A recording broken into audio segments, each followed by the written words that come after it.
This will be the most corrupt election in the history of our country. We're less than 14 weeks away from the 2020 general election, which promises to be one of the most consequential votes of our lifetime. The U.S. is being ravaged by the coronavirus, historic economic crisis, and record unemployment. Black Lives Matter protests have entered their third month and are being met with growing repression. But at least we'll be able to cast our ballots in a free and fair election on November 3rd. Right? Right? We will speak with a leading investigative journalist who says the biggest threat to our elections isn't from the Russians. That the Russian government, quote, perceived it would benefit from a Trump presidency and worked to secure the outcome. Vladimir Putin doesn't want me to be president. Or so-called voter fraud. The Democrats are also trying to rig the election by sending out tens of millions of mail-in ballots. Instead, the election is being threatened by voter suppression. Millions of votes aren't going to be counted. Over 2 million ballots, not just absentees, are cast and not counted. That's official. They call it spoilage. How do votes spoil? Not by leaving them out of the fridge. There are 10 ways to spoil your vote or wipe away your registration. Think you're registered? This election, over 3 million of you will find your registration go poof. You're far more likely to get your vote thrown out if you're African American. Whose votes get thrown in the spoilage dumpster?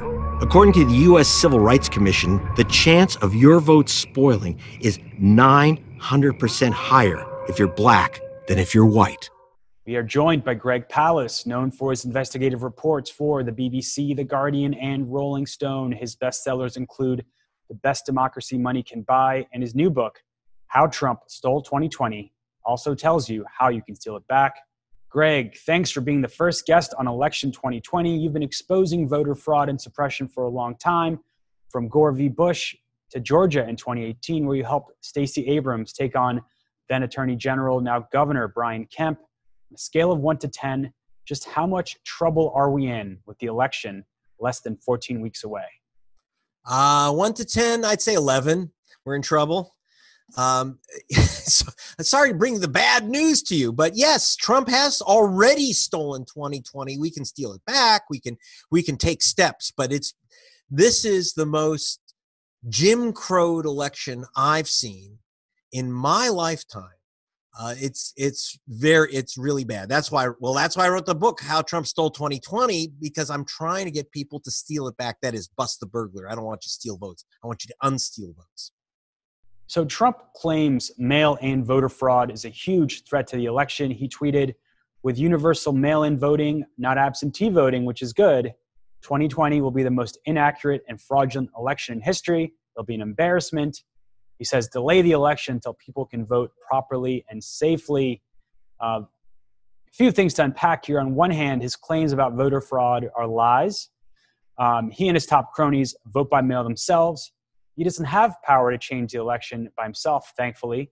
Is there any truth to what he is saying? Well, here's the horrible thing. He's right in about 6 words. Mail-in voting is dangerous. It's a huge problem. It is the worst way to vote. The only thing that's worst is voting in precinct where you die from a virus, okay? We don't want to have to die to vote. The problem with mail-in voting is not fraudulent votes from Bolivia. You don't get ballots from Bolivia. You don't get people in a basement filling out 700 ballots. It's easy to catch those guys. Some people have tried it a couple times to get nailed. You go to jail for 5 years. It doesn't happen. It's been studied to death. And in fact, FBI agents, everyone has been hunting this down. They can't find these fraudulent voters. But the voters get defrauded. The voters are the victim of fraud. Are you ready for this number? From Trump, How Trump Stole 2020, I cite the MIT study, which says that 22% of mail-in ballots never get counted. 1 in 5, 22%. That's MIT's number. This is the problem that we're going to see. We saw 3 million ballots mailed in that were chucked and never counted in 2016. Key to Trump's being president, by the way. The other is, and then now you multiply that by 5. I'm very concerned about people never getting their ballots. That's 1 in 10 voters who ask for a mail-in ballot never get them. Pretty hard to vote. Mail in your ballot if it's never been mailed out to you. The second is 1 in 10 ballots that are mailed in are never counted. They're rejected, they're challenged, and their vote doesn't get counted. So you have this mass, people don't understand our mail-in voting system. People don't get the ballots. When they get them, they get challenged for goofy things. I'm talking about my mother, a school teacher, lost her mail-in vote. My sister, a lawyer, lost her mail-in vote. Why? They didn't properly fill in a bubble. So their ballot was challenged by the Republican Party and was rejected. And by the way, that flipped an election. That was a mayoral contest in San Diego in which the Democrat won. And then the Republicans went to court and disqualified 5,000 mail-in ballots for various mismarkings. They didn't like your signature. Postage due was a big one. 100,000 voters in 16 lost their vote for postage due. In those states, by the way, and when I say postage due, like in Ohio, go ahead, mail in your ballot. If you put 1 stamp on it, you just lost your vote. You need 2. Doesn't say that, but you better put on 2nd stamp. Wisconsin, you got to have a witness signature, and you've got to mail in your ID, witness ID, your student ID or whatever ID you have if you're voting by mail for the first time. That's most voters. It's one more damn thing to do so that you end up losing your vote because they say, oh, that's the wrong ID. Did you know that in Wisconsin, now that's a swing, this is really important.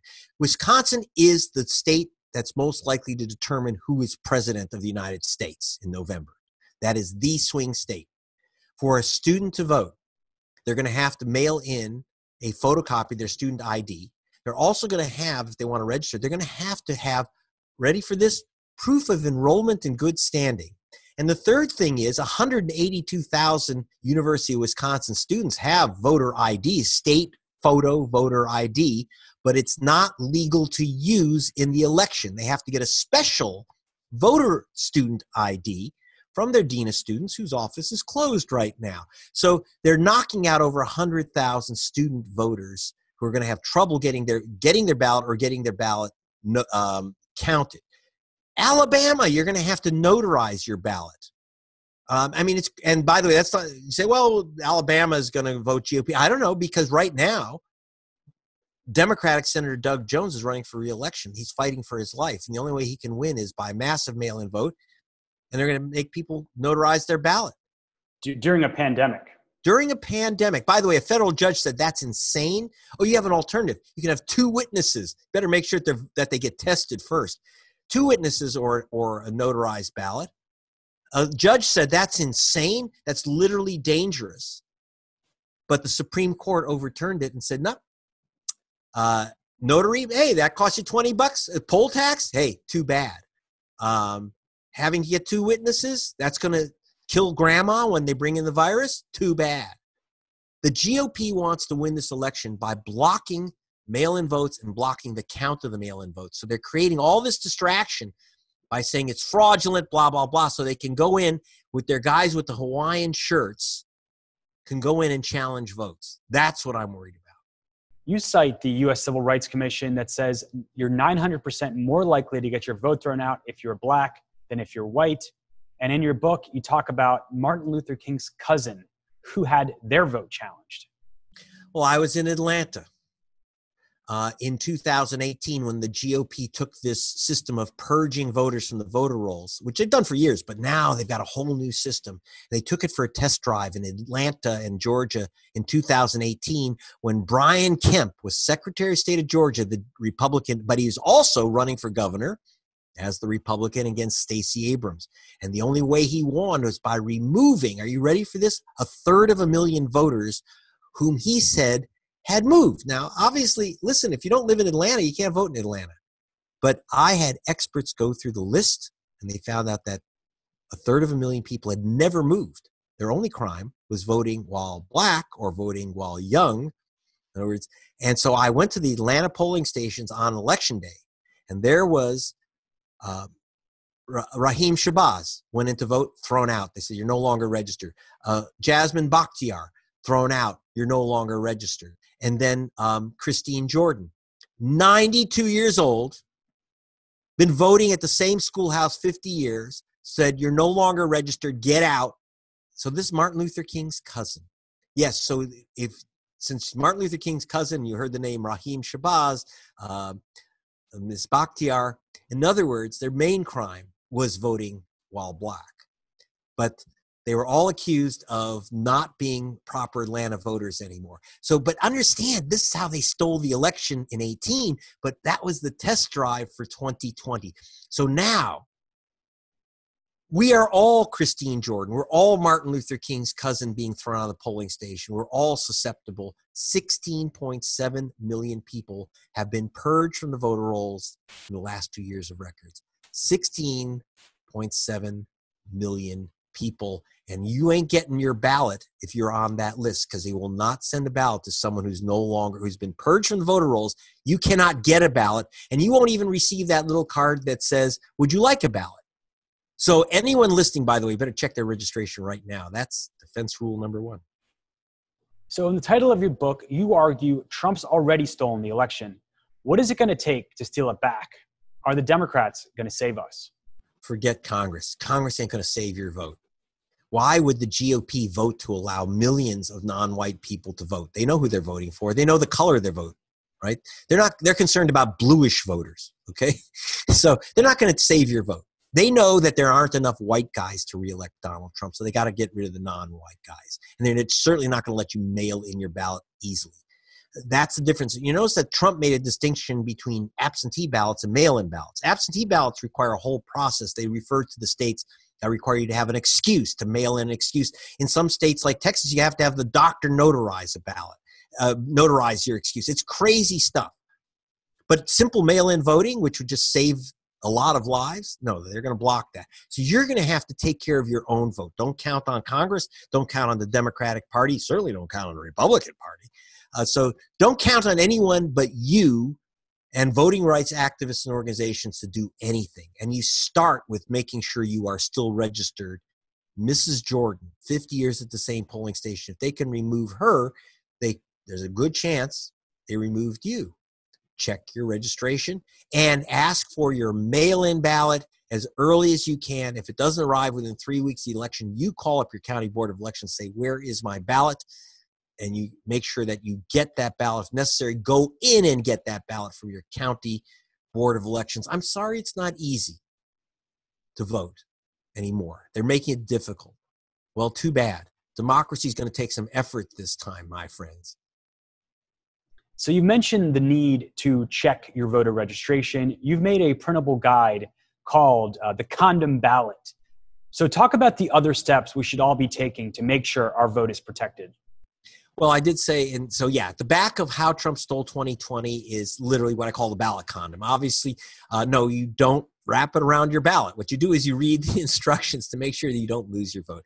Number 1, I said, I'm going to say it for the 5th time, check your registration, which you can do at vote.org or your state secretary of state. Check your registration. If you're not registered, re-register right now online. You can do it in every state. Now, then you ask for your mail-in ballot. If you don't see that little card in the mail, most states you have to ask for a mail-in ballot. In some states they'll send you a card saying, do you want one? In some states they don't. You contact your county board of elections and ask for that mail-in ballot. The other reason to do that, by the way, is that they're not sending out even those request cards for mail-in ballots to people who missed the last election. They call them inactive voters. That could be you. Not, most people don't vote in midterm elections. So look out. Ask for that mail-in ballot. And when you get it, for God's sake, be so careful. Don't be like my lawyer's sister and screw it up. Don't put a check mark where it says fill in the bubble. Don't put a smiley face or an X. Fill it in. Use a blue or black pen, never a red pen, never crayon, never lipstick or jelly. Use a darn black pen. You think I'm not joking about this? I was in Michigan when Hillary Clinton's presidency went down the drain when they threw out the red marked ballots. I'm not kidding. Fill it out super carefully. Have someone check it over. Make sure your signature is the same as when you registered. If you're not sure, re-register. So all I'm telling you, you got to be super careful, but make sure that you're super safe. Do ask for that mail-in ballot. Get it in as early as possible because the post office is going to implode under the weight of these ballots. If you can, take it in personally. to a drop box, a voting center, or your county board of elections. I don't know of any county that won't accept your ballot over the counter or put out a drop box. So in other words, there's steps you can take. I'm sorry, it may involve driving, et cetera. And try to do this early. Most states have early voting. Drop off that ballot if you can. So these are all the simple ways to try to stop them from stealing your vote. And in the case of, like I say, 16.7 million people, they've already stolen your vote, and you're going to have to steal it back by re-registering. So Joe Biden currently maintains a large lead in the polls over Trump. Are you worried about voters getting complacent ahead of the election? I'm tired of listening to guys like James Carville say, oh, forget about it. Trump doesn't stand a chance. Well, but guess what? Polls don't vote. Here's the thing. Hillary Clinton not only won in the polls before the election in July. In July 2016, she was crushing Trump. He was a joke. In fact, she was so far ahead that some pollsters weren't even bothering polling her against him. So we've been here. It's deja vu all over again, guys. They steal the vote. And they stole in Wisconsin and Michigan and Pennsylvania and in other states. We know that from the exit polls, which the United States State Department says that trust the exit polls, not the official count. In every state, America determines whether an election is fair or not by the exit polls. Do they match the official count? In America, we don't. Because the exit polls show that Hillary Clinton won Michigan, she won Wisconsin, she won Pennsylvania, because people know if they've voted and they tell the exit pollster how they voted. What they don't know is if their vote counted. 1.9 million votes, and that's official, were cast in precinct in 2016 that were rejected, challenged, never counted, including 75,000 ballots in Detroit, seven times Trump's 10,000 vote plurality in Michigan. He didn't win that state. 75,000 ballots in Detroit, black ballots, Hispanic ballots. I was there in Detroit. Those votes were not counted, and that was the presidency. So it's the vote count, my friends. It is not the polls. It's who counts the vote. Stalin said it. By the way, I checked it. It's actually not apocryphal. Joe Stalin really did say it's not who wins the vote, it's who counts the vote.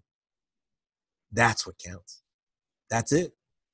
So you protect your vote. But, they can't steal all the votes all the time. If there's one point I have in how Trump stole 2020, they can't steal all the votes all the time. What do you think? They didn't steal votes from Barack Obama? We calculated, when I say we, I was writing for Rolling Stone with Bobby Kennedy. We calculated 5.9 million votes were stolen from Barack Obama. He just overwhelmed the steal. But don't expect anyone to protect your vote but you and your family. You're going to have to protect your own vote and fight for others' votes. Help others. Make sure they check other people's registration in your family. Please. Greg Palast, thank you so much for joining us and informing us about the threats that face us on election 2020. You're very welcome. So you can follow me on Twitter for updates to this new show on The Real News, Election 2020 with Taylor Hebden. I'm Jess Lenore.